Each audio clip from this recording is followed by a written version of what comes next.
অনেক দলের সমাবেশ দেখছেন, 7 দলের সমাবেশে শরিক হন ইসলামিক দল। যে জায়গায় শরিক হইলে ইনশাআল্লাহ যদি ইসলামিক হুকুমত কায়েম করতে চান তাহলে ইসলামিক দলে শরিক হন ইনশাআল্লাহ। এই ইসলামিক দলে চলার কারণে আল্লাহ আমাদের মাফও করতে পারে। এটা কোনো গুনার দল না, এটা হলো আল কোরআন আইন।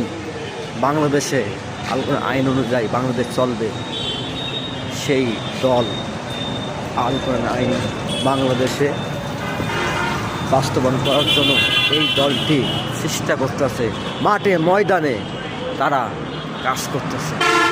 আসুন না আমরা সবাই 8 দলের সমাবেশে শরিক হয়ে আমরা সমাবেশকে সফল করি। সমাবেশ খুলনা শিববাড়ির মোড়। আসুন ভাই, আর বসে থাকার সময় নাই, বাংলাদেশকে ইসলামিক দেশ বানিয়ে ফেলাই।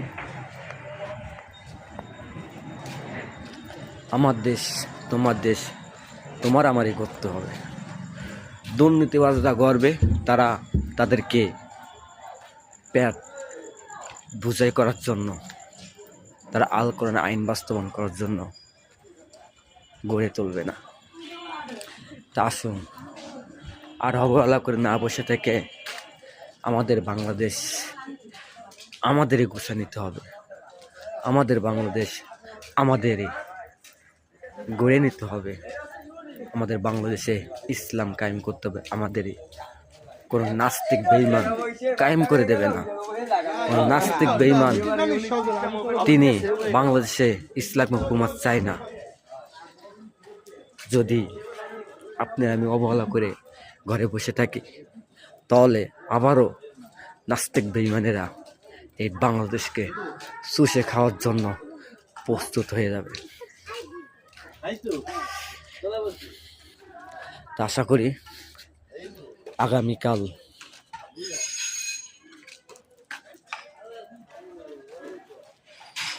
দুই তারিখ সোমবার সমাবেশে যোগ দিবেন সবাই।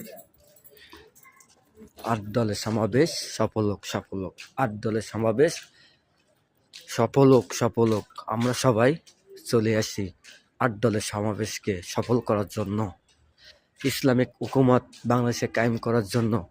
আমরা সবাই জীবন দিয়ে মেহনত করতে থাকি। ইনশাআল্লাহ এই ওসিলা আল্লাহ আপনাকে আমাকে, ইনশাআল্লাহ আমার বিশ্বাস আল্লাহ মাফ করবে।